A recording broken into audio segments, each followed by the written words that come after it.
Hola, saludos a todos. En los tiempos del joven Escrivá de Balaguer, allá por la década de los años 20 del siglo pasado, el compendio jesuítico sionista, instalado en el Vaticano, estaba por un lado comenzando a alimentar el marxismo cultural desde la sionista escuela de Frankfurt, y por otra parte, los de Loyola tenían bien elaborada su teología de la liberación, de claros tintes marxistas, con el propósito de atrapar curas guerrilleros como en Iberoamérica, o de formar sindicatos y movimientos de base, como ocurrió en España. Era obvio esperar rechazo por parte de la facción más conservadora y ultracatólica, tanto dentro del propio Vaticano como entre sus fieles, con el propósito de captar a estos opositores, sobre todo de clase media alta y clase alta, y mantenerlos cerca para encauzar su rechazo a esta teología de la liberación. Alentaron a Escrivá de Balaguer, el fundador del Opus Dei, quien recibió influencia jesuítica a través de su primer confesor, el padre jesuita Valentín Sánchez, para llevar adelante su causa. Sánchez tuvo una relación muy cercana y cordial con aquel joven Escrivá de Balaguer, al cual aconsejó de manera adecuada para encauzarle en su pensamiento y en sus ideas, que le acompañaron de por vida. El mismo nombre del Opus Dei proviene del padre Valentín Sánchez Ruiz. Esta amistad entre el fundador del Opus y el cura jesuita acabó en 1940 por unas desavenencias con unos documentos que Escrivá iba a entregar al obispo para su evaluación. Aquel año Escrivá cambió de confesor, de Sánchez a Portillo.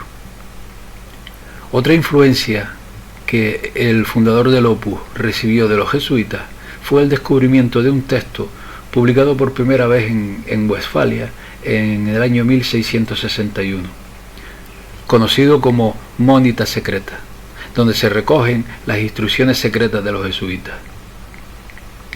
Era uno de sus textos predilectos, lo conocía muy bien, lo estudió, lo devoró, le inspiró.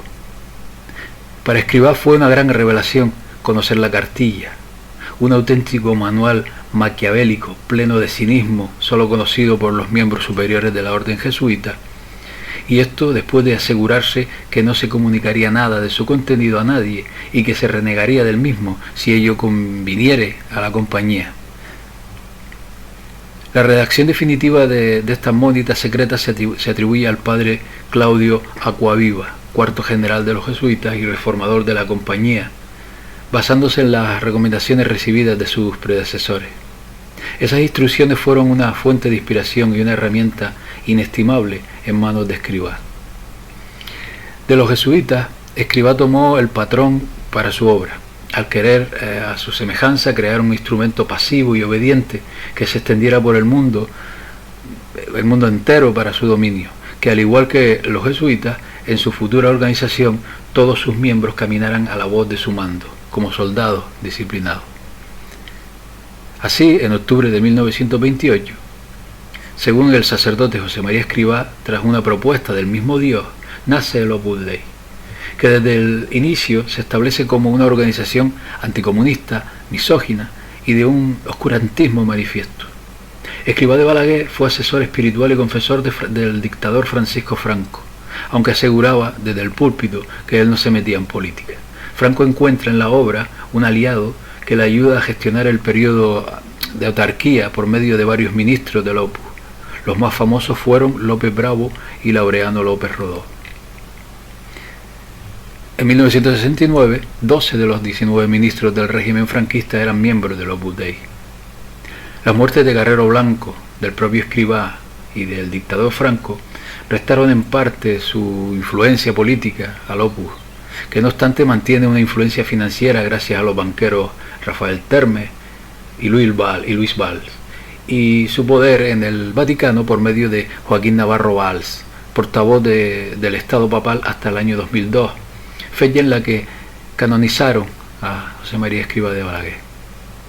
Sin embargo, ya en tiempos recientes, la nómina de afiliados, por ejemplo, al Partido Popular, relacionados con el Opus es extensa.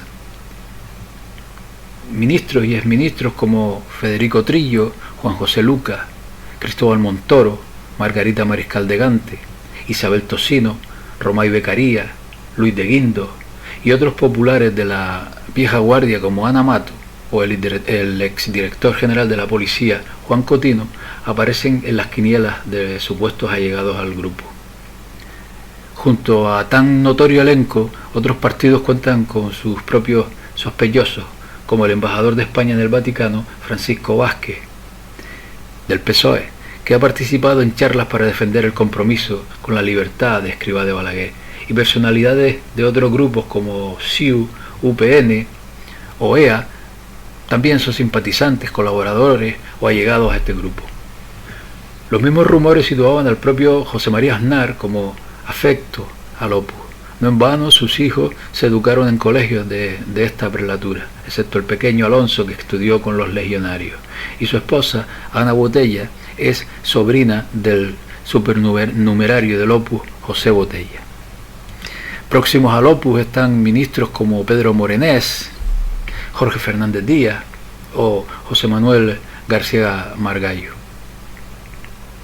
El Opus funciona dentro del Estado a través de diversos grupos para la educación: centros familiares de enseñanza, fomento de centros de enseñanza, fomento de centros de, como por ejemplo Atendis, institución familiar, o el grupo COAS, entre otros. Estas sociedades se encargan de la gestión de centros privados, a los que numerosos cabildos y comunidades han cedido el usufructo de terreno. Recientemente la Comunidad de Madrid, gobernada por Esperanza Aguirre, otorgó a la Fundación Educatio Servanda, presuntamente vinculada con la obra, 26.000 metros cuadrados para la construcción de un nuevo colegio en el municipio de Alcorcón. La Universidad de Navarra, otra entidad sin ánimo de lucro, recibe millones de euros de financiación pública para proyectos de investigación. Asociada a la Universidad de Navarra está el IS Business School, escuela de negocios y de prestigio internacional. La principal vía de financiación del Opus es a través de fundaciones y organizaciones no gubernamentales, así como de las aportaciones de sus numerarios, supernumerarios y allegados. Dentro del mundillo de empresas y jueces, por ejemplo, el presidente del Banco Popular, Ángel Ron, declaró al aterrizar a su cargo que el Opus Dei no influye para nada y que duda que haya influido en la gestión en el pasado. Sin embargo, el vicepresidente de la entidad, Luis Hernando y Prat de la Riva, es hermano del vicario regional de la obra del Opus Dei. Más empresas o corporaciones importantes en cuyos organismos directivos hay o ha habido allegados al Opus son FCC Contrata, el BBVA, la empresa ONO o Europa Press, y organismos como el Fondo Monetario Internacional, la UNESCO, la ONU o el FBI, cuyo director durante el mandato de Clinton, Luis Frech, miembro del Opus, organizó, entre otras operaciones, aquel asalto contra la secta de David Corris en Waco, Texas. Es habitual que los allegados nieguen pertenecer a la obra, salvo que sea demasiado evidente. Uno de los que ha negado su filiación fue el presidente del Consejo General del Poder Judicial, propuesto por el PSOE, Carlos Díbar, que explicó durante su toma de posesión la ventaja que tenía respecto a ateos y agnósticos a la hora de juzgar. Dijo que los católicos, obedeciendo al Papa, nunca nos equivocamos. Otros magistrados en la órbita del Opus Dei son el vocal del Consejo General del Poder Judicial, José Luis Requero, que participa activamente en actos del movimiento antiabortista, la presidenta de la Audiencia de Vizcaya, Ana Iracheta, o el exfiscal general del Estado, Jesús Cardenal. Son muchos los exmiembros del Opus que han denunciado en público el lavado de cerebro a que son sometidos cuando se pertenece a esta orden, la cual llegan a denominar como secta. Aquí se ha hablado de doctrina, de espiritualidad, de todas estas cosas. La teoría del Opus de entrada fue la que a mí me hizo entrar, porque yo si fui al Opus Dei es porque su espiritualidad, su teoría, su doctrina me atraía. Pero luego, claro, si hablan de amor a la familia y separan a los hijos de los padres, si prohíben incluso el comentario de lo que hacen dentro de la obra con las familias, incluso si los padres a veces alegan algo, resulta que es una tentación diabólica. Si hablan del amor al sacerdocio y ordenan a los sacerdotes para programarlos con Señorita, cosas cada una de estas cosas establecidas. yo Perdón, le no he podría acabado. decir No he a lo acabado. largo de 50 años. Perdón. Y perdón, señorita, ¿usted ha conocido La dejamos al fundador? terminar, Rafael, un momento. No importa porque... ¿Ha conocido va a al haber- fundador? Sí, personalmente. ¿Cuántos años? No, años no, ya sabe ¿Cuántos que años? ya sabe que la sesión femenina no va por años, sino por encuentros. ¿En cuántos países ha visto usted el Opus En Dei? España nada más. Perdón, señorita, usted habla Pero de puedo una experiencia, aportar yo le hablo de otra experiencia. experiencias. Vamos Sí, a esperar pero a que ella termine su aquí tenemos alegato y otras luego. experiencias de otros países. Incluso yo tengo cartas de distintos países de muchas personas que han pertenecido. Tengo verdaderos montones de cartas. Vuelvo otra vez la experiencia. Yo le puedo decir que conozco personalmente miles de socios del Opus Dei Claro en que todo el sí. mundo. Y además nosotros les sostenemos de cuidar, de objetivar. Pero sí, Porque yo lo que llevar iba nuestras es al experiencias. caso concreto de esas experiencias. Si existen y están ahí, y están haciendo daño, y hay personas rotas por esas experiencias. Se ha hablado de libertad, el Opus proclama una libertad a todo bombo y platillo. no la proclama, la practica. No, verá, si practicar la libertad se llama a abrir las cartas de entradas y salidas de los socios, a decir cuando hay que dar una disculpa a las familias porque no se puede ir a verlas, que es porque uno no quiere y no porque dentro te lo han ordenado. Bueno, de libertad podríamos hablar desde la charla, la confidencia, que hay que hacerla semanalmente, contando todo lo que se piensa, se siente, se sueña, se vive. Usted dirá todo esto, ¿verdad? Es que además... Son numerosos los casos de pederastia dentro de esta secta, como también abundan los casos de corrupción política, tanto de sus miembros como de la propia orden. Entre las críticas al Opus Dei se encuentran, por ejemplo, la captación y proselitismo agresivo de adolescentes. Según Tammy Di Nicola, exnumeraria que trabajó en estas labores, el Opus Dei promueve muchos tipos de proyectos sociales, pero ella cree que detrás existe un motivo oculto: reclutar nuevos socios para la orden. En el momento de pedir la admisión se desconocen las numerosas obligaciones y restricciones a las que los miembros numerarios van siendo sometidos posteriormente de forma sistemática y progresiva. Se les acusa de integrismo, de supuestos daños psicológicos, de animar a los miembros numerarios a romper contactos con sus amigos y familiares en favor de contactos dentro del grupo, de amenazar a los miembros que intentan abandonarla, de coacción, al menos psicológica, hacia los miembros que desean abandonar este Opus Dei. Se les acusa de control absoluto sobre las actividades diarias de los miembros numerarios, debiendo requerir permiso para realizar cualquier actividad no reglada y dando cuenta detalladamente de sus actividades cada semana a sus superiores mediante la confidencia semanal. Además deben entregar todo el dinero que ganen a la organización y hacer testamento a su favor.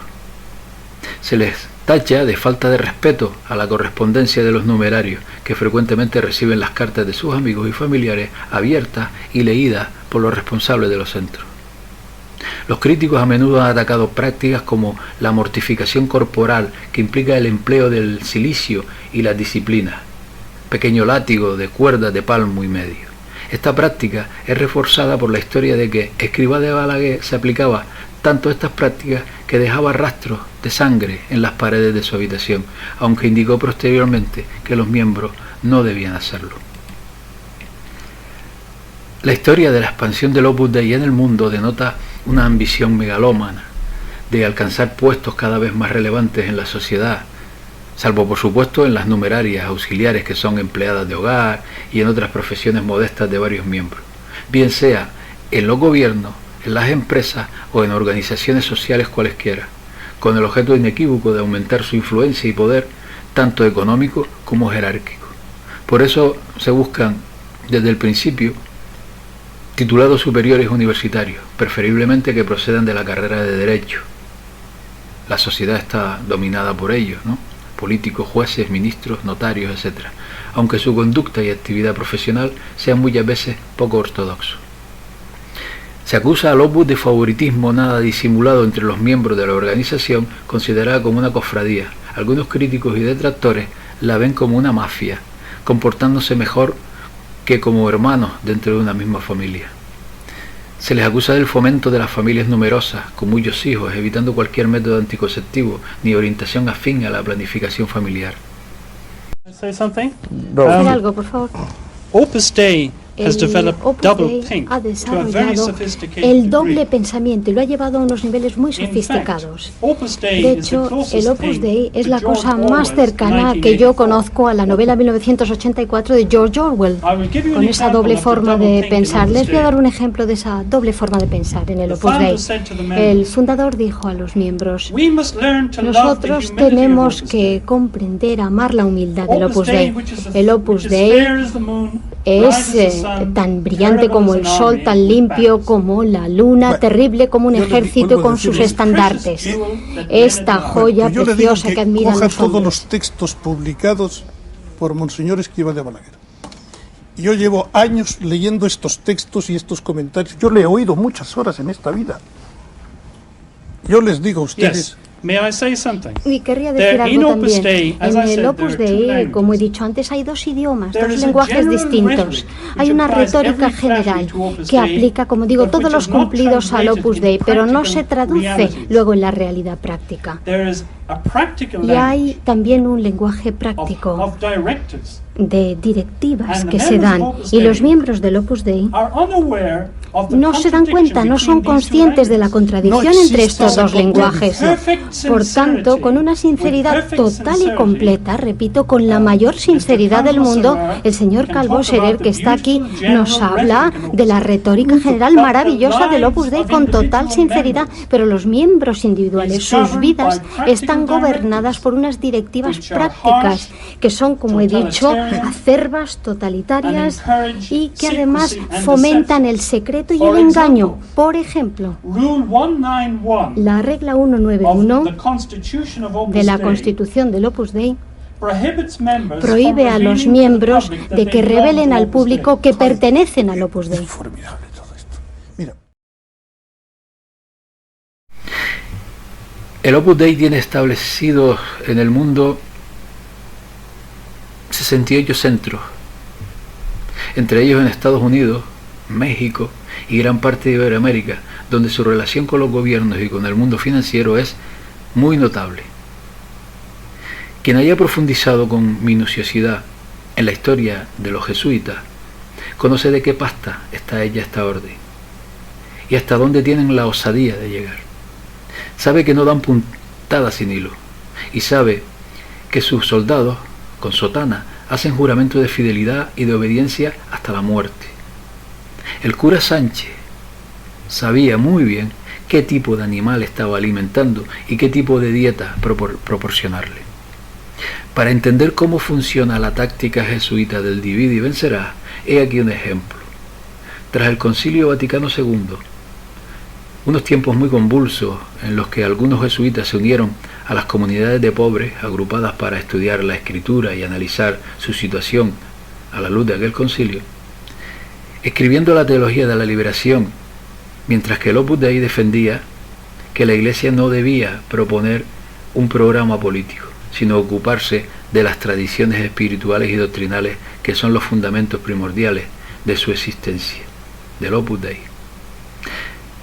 Todas las órdenes religiosas son el equivalente a ejércitos o servicios de inteligencia de un país cualquiera. La Orden de Malta, los templarios, los jesuitas. Es así porque se vería con muy malos ojos, y no tendría explicación alguna, que una organización religiosa tuviera este tipo de cuerpo. Pero Roma no es religión, se disfraza. Roma es el neoimperio romano vaticano. Pues nada, amigos, muchas gracias y hasta muy pronto. Saludos a todos.